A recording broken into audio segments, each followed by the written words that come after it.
Olá, então nós vamos continuar com o nosso assunto com a psicologia do desenvolvimento, agora abordando a perspectiva da epistemologia genética de Jean Piaget.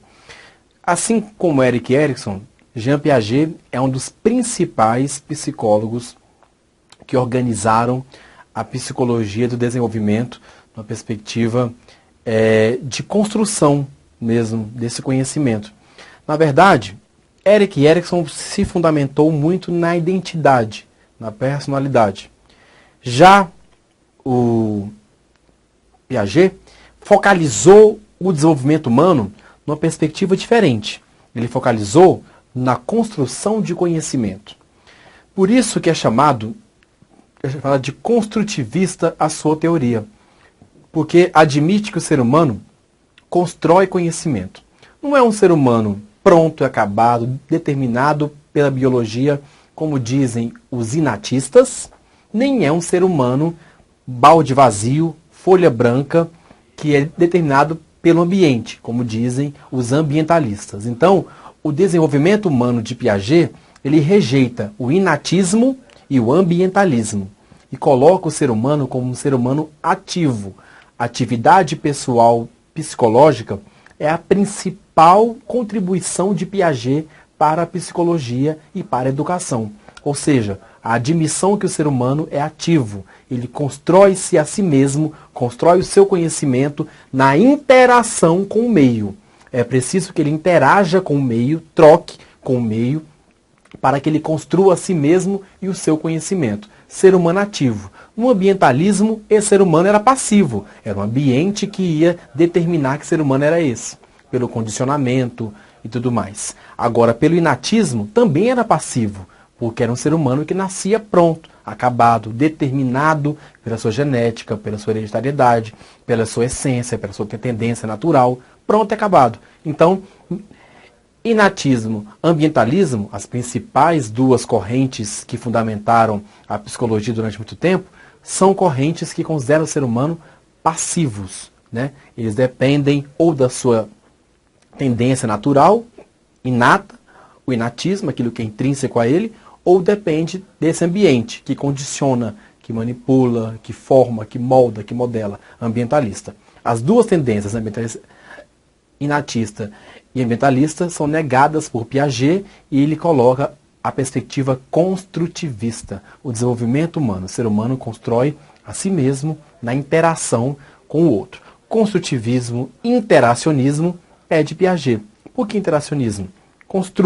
Eu me construo na interação com o meio. Nessa interação eu construo meu conhecimento e a mim mesmo. E há um desenvolvimento, né, para isso. Esse ser humano está se desenvolvendo ao longo da vida e ele trouxe um termo que é dele, epistemologia genética. O que é isso? Epistemologia é uma área da filosofia que estuda o conhecimento, a gênese do conhecimento. Por isso que a genética não vem de gene, de cromossomo ou DNA, não.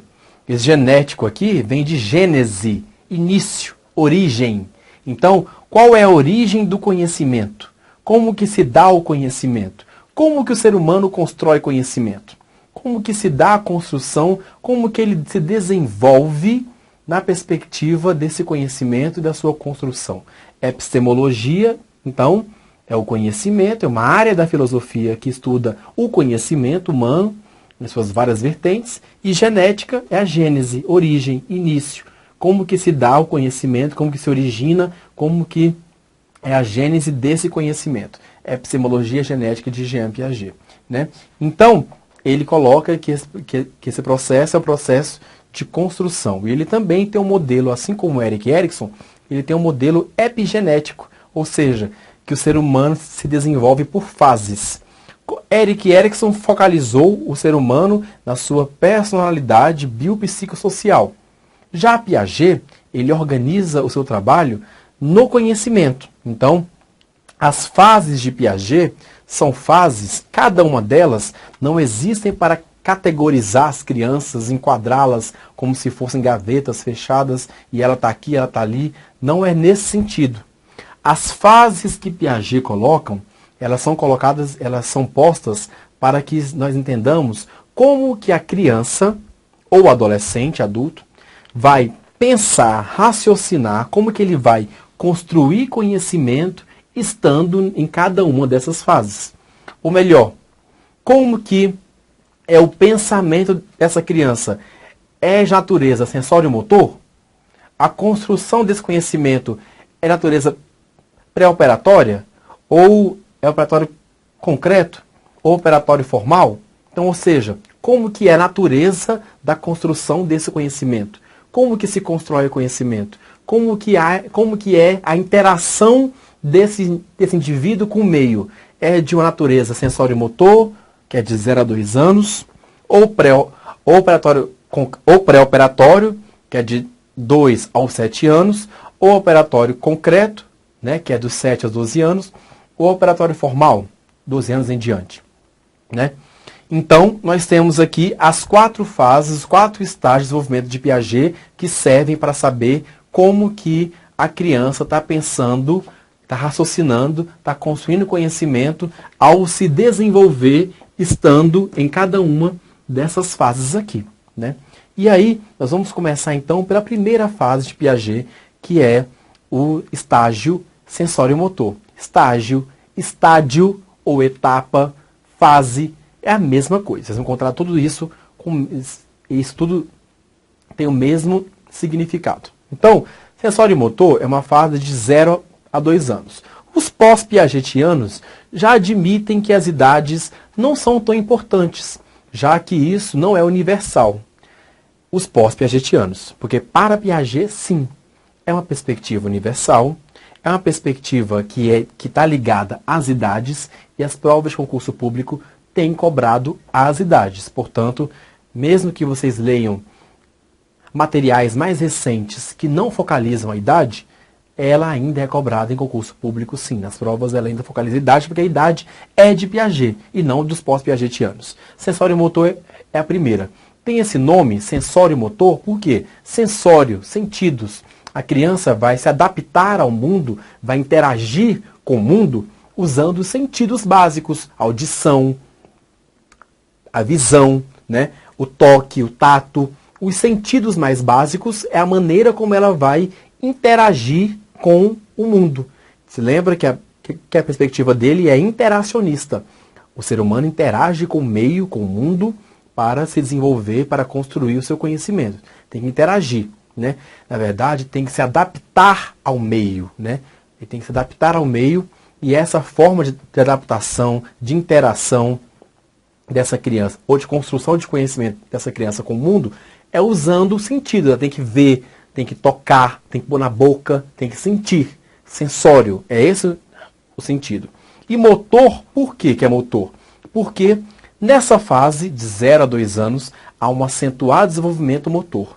Em nenhuma outra fase essa criança vai se desenvolver tanto no aspecto físico-motor quanto de 0 a 2 anos. Ela sai de uma criança pequena, um bebê, que cabe na palma da mão, que não diferencia nem a si mesmo da mãe, para uma criança que corre, pula, brinca, salta. Ou seja, um desenvolvimento motor muito acentuado nessa fase.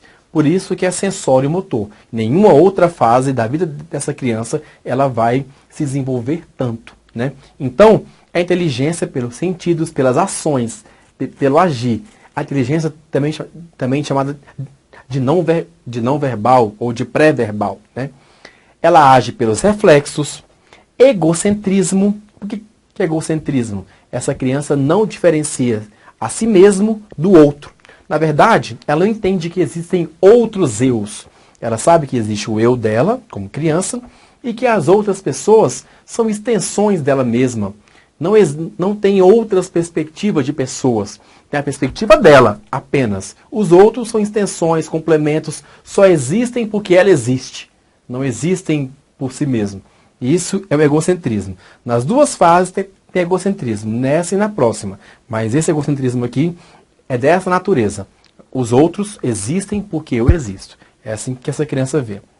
A inteligência é prática, é do ato, é da ação, é do reflexo que ela tem com as coisas que vêm do mundo. Então, ou seja, o mundo tem questões que que obrigam essa criança a se adaptar, a agir, a reagir, né? Então, nisso ela constrói seu conhecimento dessa forma. As noções de espaço e tempo são construídas pela ação, né? E o contato com o meio é direto, é imediato, né? Ela não pensa, raciocina, reflete sobre algo que não está ali perto. Não. Tudo que existe é o que ela vê, é o que ela ouve, é o que ela toca. Não é? Então, tudo está no imediato, sem representação do pensamento. Ela não pensa sobre algo que não pensa, não se projeta, não projeta algo que não existe ou que existe longe dela. É tudo nesse imediato. Né? E aí, como Piaget coloca o seguinte, o desenvolvimento ele precede a aprendizagem. Então, a criança ela precisa se desenvolver maturacionalmente. Então, maturação biológica é fundamental em Piaget. É o que diferencia bem Piaget dos outros. Ele coloca que é preciso que ela amadureça biologicamente para ter condições de aprender. Enquanto Vygotsky é o contrário. Quanto mais eu aprendo, mais eu me torno maduro, mais eu fico pronto, mais eu me desenvolvo. Né?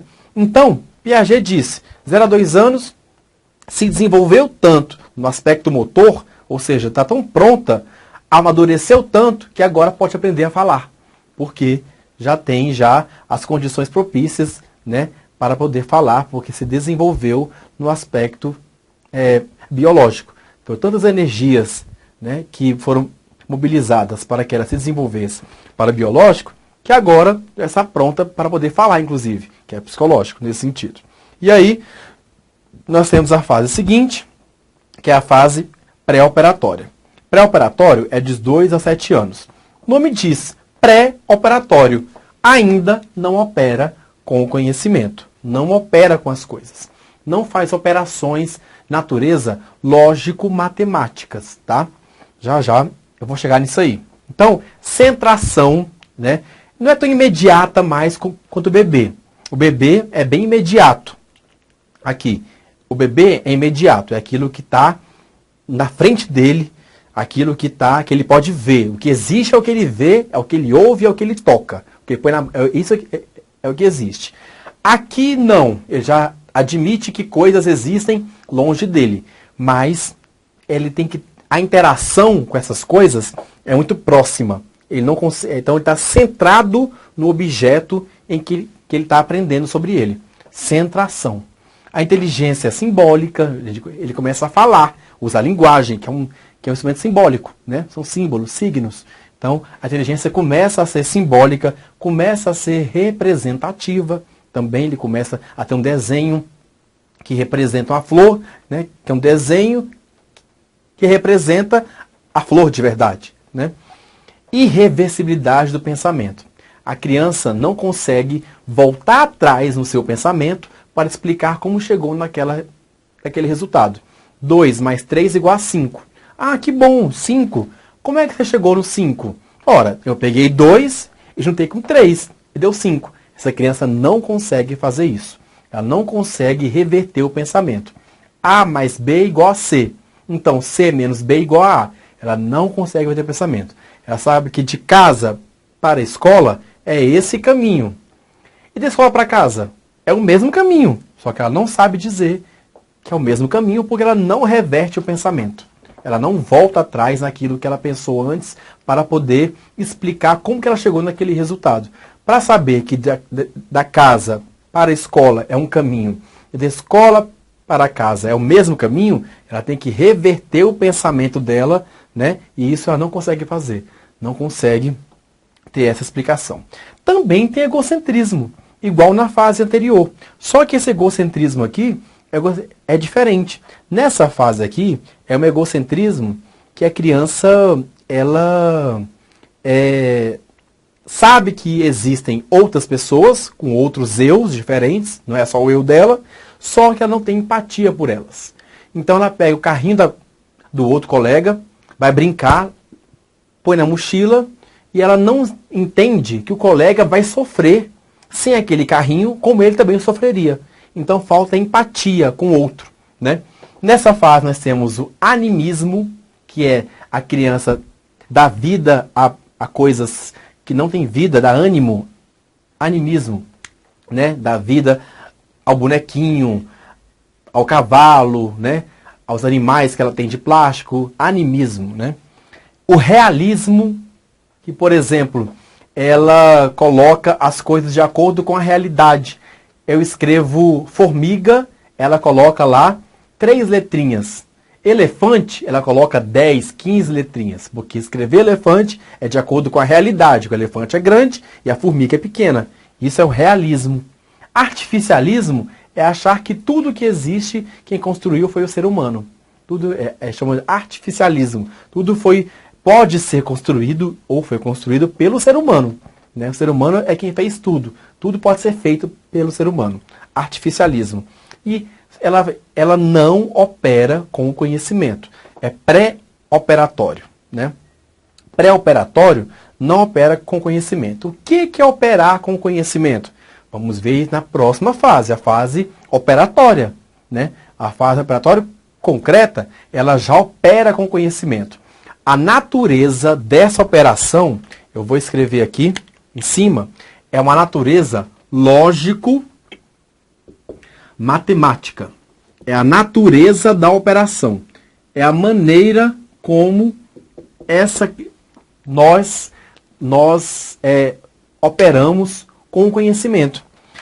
É dessa forma, não estou falando a matemática em si, dos números, por exemplo, mas para eu conseguir raciocinar sobre as coisas que estão ao meu redor, esse raciocínio eu uso uma natureza, eu uso uma forma lógico-matemática para poder pensar sobre essas coisas.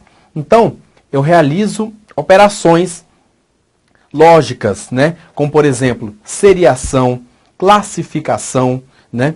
Eu classifico as coisas, eu sei que no mundo existem coisas que são A, coisas que são A, coisas que são B e coisas que são C. Eu faço classificações em tudo que existe no mundo. Eu faço seriação, né? Com tudo que existe, eu posso seriar, classificar as coisas, categorizar as coisas que estão ao meu redor, né? Inclusão de classes. Eu sei que é aquele exemplo que o Piaget deu, né? Tem um ramalhete de flores. Lá também tem rosas. Lá também tem rosas, não. Lá tem rosas incluídas ali nas flores. E aí eu pergunto para essa criança, na fase anterior, na pré-operatória, eu pergunto, o que tem mais? Rosas ou flores? Ela não sabe responder, porque ela não opera com conhecimento lógico-matemático ainda. Já a criança, nessa fase aqui, ela já opera com conhecimento. Ela já sabe, ora, tem mais flores, porque as rosas é o mesmo que flores. Então, as rosas está incluída na classe das flores. O 5 inclui o 4, inclui o 3, inclui o 2, inclui o 1. Inclusão de classes. É uma operação lógico-matemática. Rosas e flores, eu não usei a matemática em si, os números. Mas para eu entender que rosas está incluída na classe das flores, a operação que eu fiz mental é lógico-matemática. Né? Para fazer a classificação das coisas ao redor em A, B e C, aqui, também eu usei o mesmo pensamento, lógico-matemático. Para entender que o bisavô inclui o avô, inclui o pai, inclui o filho, também é inclusão de classes. A operação é lógico-matemática. Ou a conservação de quantidades, que é quando você pega um copo para uma criança, e um copo longo, maior, e um copo menor. Põe a mesma quantidade de água nesse copo, né? Uma criança na fase anterior, aqui que é pré-operatório, ela vai achar que o copo menor agora tem menos água, porque o copo é menor. Então ela não conserva a quantidade, porque ela não opera com conhecimento. Já a criança nessa fase aqui, na fase operatória concreta, ela sabe que essa água mantém-se a mesma. Eu só troquei de copo. Um era maior, o outro é menor, mas a água foi conservada. Eu pego a massinha, eu posso pegar a massinha e fazer uma cobrinha com essa massinha ou uma bolinha. A quantidade de massinha permaneceu a mesma. Conservou-se a quantidade. né? Eu posso ter 6 bolinhas colocadas, espalhadas ou juntas. As 6 bolinhas são as mesmas, conservou-se a quantidade. Ou seja, todos esses exemplos aqui são exemplos de operações lógico-matemáticas que a criança passa a realizar a partir do estágio operatório concreto, né? Ela começa a interagir com o mundo que está ao seu redor, não só com o número matemático em si, mas qualquer coisa que está no mundo, ela interage numa perspectiva lógico-matemática, usando essa lógica matemática para poder interagir, aprender, construir conhecimento e se desenvolver, o que ela não fazia antes, né, na fase anterior. E não é só esses exemplos aqui não, tem outras formas também de operar com o conhecimento. E o próximo estágio é o operatório formal, que para Piaget é de 12 anos em diante. Piaget, é claro que não foi ingênuo em dizer que a criança, que o adolescente de 12 anos em diante é o mesmo que o adulto, não foi isso que ele disse não. Ele só disse o seguinte, que as estruturas mentais de pensamento são as mesmas, não se modificam mais. Modificou bastante aqui, do sensório motor até passando para o pré-operatório, operatório concreto e o formal, houve modificações dos esquemas mentais, das maneiras como se constrói o conhecimento e a si mesmo. Daqui por diante, é claro que vai haver desenvolvimento, com certeza. Não para por aqui. Mas as estruturas básicas não se modificam mais, segundo Piaget, né? Nessa fase aqui, a fase do adolescente, nós temos um pensamento hipotético dedutivo, ou seja, eu posso deduzir coisas a partir de hipóteses, a partir de coisas que não existem. Se Getúlio Vargas não tivesse se suicidado em 54, o que ocorreria no Brasil em diante? Essa é uma hipótese.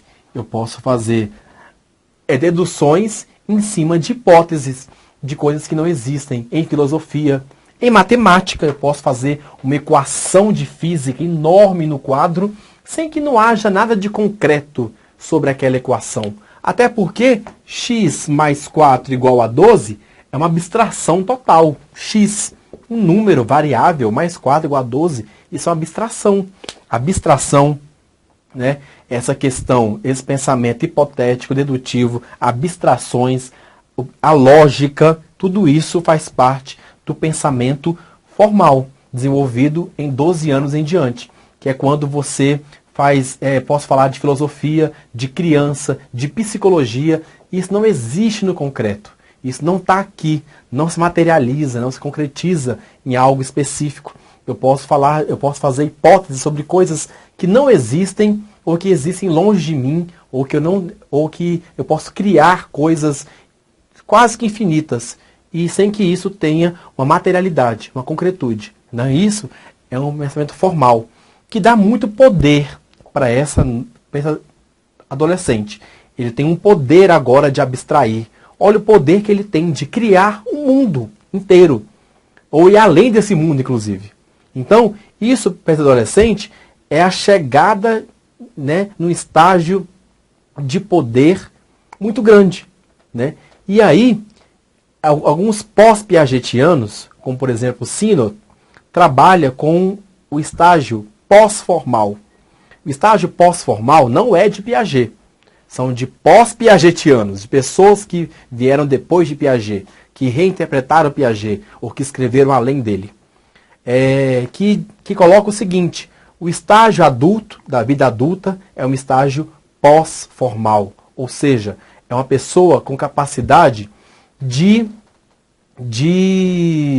pensar em várias perspectivas. É uma pessoa capaz de desempenhar vários papéis, ou seja, ele é o pai da família, o profissional, o colega de trabalho, ele é o aluno da faculdade. Vários papéis diferentes ele consegue desempenhar numa sociedade de forma diferente, né? O que o adolescente de 12 anos até 18 anos mais ou menos teria essa dificuldade de estabelecer papéis diferentes em lugares diferentes, perspectivas diferentes. A perspectiva pós-formal, né? do adulto.